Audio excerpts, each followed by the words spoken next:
मित्रों, महाभारत की कथा काफी विस्तृत है। चचेरे भाइयों के बीच सत्ता और धन के लालच की वजह से उपजी रंजिश कितनों के खून की प्यासी हुई, ये तो हम सभी जानते हैं। परंतु इस महाकथा के अंदर भी हमें ऐसी कई छोटी छोटी कहानियां मिलती हैं जिनकी भूमिका किसी भी रूप में कम आंकी नहीं जा सकती। आज हम आपको इस खास वीडियो के जरिए एक ऐसी ही कहानी से अवगत करवाने जा रहे हैं जिसे देखकर आप ये जान जाएंगे कि परस्त्री पर कुदृष्टि रखने का क्या फल मिलता है। नमस्कार और स्वागत है आप सभी का द डिवाइन टेल्स पर एक बार फिर। मित्रों, महाभारत की ये कथा पांडवों के अज्ञातवास के समय की है। उस समय द्रौपदी और पांचों पांडव अपने अज्ञातवास का समय मत्स्य नरेश विराट की राजधानी में नाम और रूप बदलकर बिता रहे थे। जहां ज्येष्ठ युधिष्ठिर राजा विराट के मंत्री कंक के रूप में रह रहे थे, वहीं भीमसेन बल्लभ के नाम से, अर्जुन बृहनल्ला नाम के किन्नर के रूप में, नकुल तथा सहदेव तांतिपाल और ग्रंथिक के नाम से, और आखिर में द्रौपदी सैरंध्री के नाम से राजा विराट की राजधानी में अपना जीवन यापन कर रहे थे। चित्रसेन ने अर्जुन को संगीत और नृत्य में निपुण बनाया था, जिसका अर्जुन ने अपने इस रूप में बखूबी इस्तेमाल किया। बृहनल्ला के रूप में वह राजकुमारी उत्तरा को संगीत और नृत्य की शिक्षा देते थे। द्रौपदी भी धीरे धीरे राजा विराट के राजमहल तक जा पहुंची और वो महारानी की दासियों में शामिल हो गई। राजा विराट का प्रधान सेनापति रानी का भाई कीचक था। एक तो वह राजा का साला था, दूसरा सेना उसके अधिकार में थी, और तीसरा वह स्वयं एक प्रख्यात बलशाली योद्धा था। उसके जैसे ही उसके 105 बलवान भाई और थे। इन सब कारणों के चलते कीचक निरंकुश तथा मदान्ध हो गया। वह सदा मनमानी करता। राजा विराट का भी उसे कोई भय या संकोच नहीं था। उल्टे राजा ही उससे दबे रहते और उसके अनुचित व्यवहारों पर भी कुछ भी कहने का साहस नहीं कर पाते थे।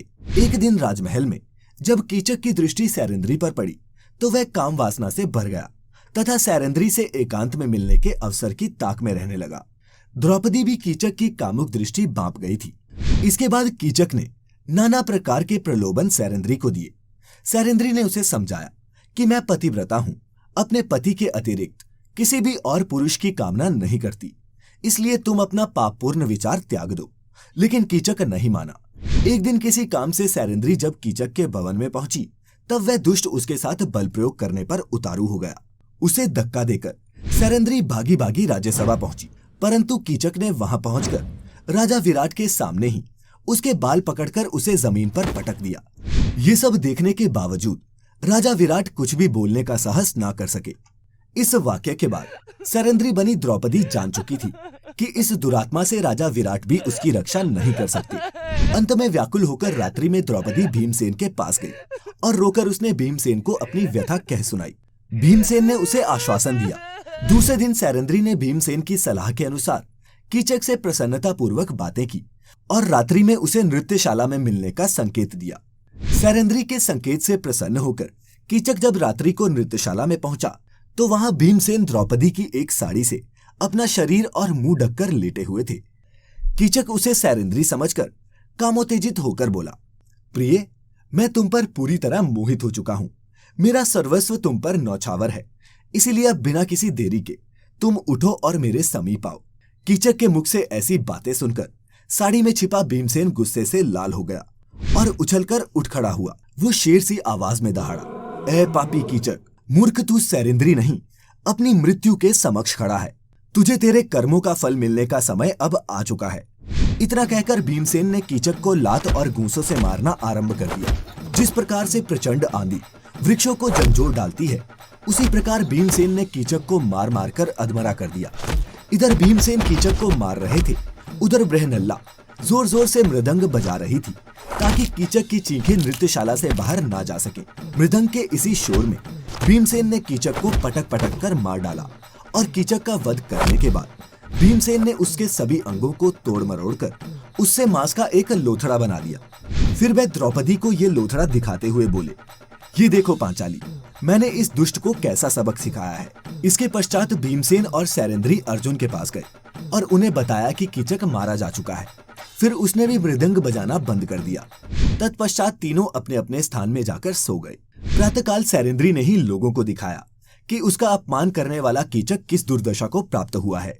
परंतु कीचक के 105 भाइयों ने सैरंध्री को पकड़कर बंदी बना लिया।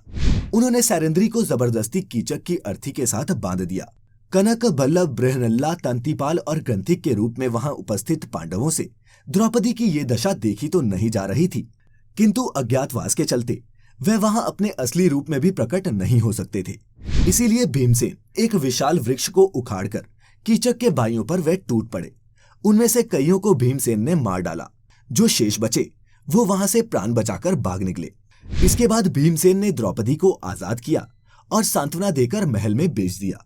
वहीं स्वयं नहा धोकर वह एक दूसरे रास्ते से अपने स्थान पर पुनः लौट आए। कीचक और उसके भाइयों का वध होता देखकर राजा विराट सहित सभी लोग सैरेंद्री से भयभीत रहने लगे। कीचक और उसके भाइयों के वध का समाचार आग की तरह चारों ओर फैल गया, जिसके बाद कौरवों ने राजा विराट के राज्य पर आक्रमण किया था। लेकिन वो प्रसंग फिर कभी। फिलहाल मित्रों, आप ये तो समझ ही गए होंगे कि परस्त्री पर कुदृष्टि डालने वालों की गति कीचक की तरह ही होती है। इसीलिए मनुष्य को चाहिए कि वह सभी स्त्रियों का सम्मान करे और एक अच्छे व्यक्तित्व के साथ साथ अच्छे समाज का भी निर्माण करे, अच्छे समाज के निर्माण में भी अपना योगदान दे। तो मित्रों, उम्मीद करता हूं कि आपको हमारी आज की ये कथा पसंद आई होगी। अगर पसंद आई हो तो इसे अपना भरपूर प्यार दें, लाइक और शेयर करके।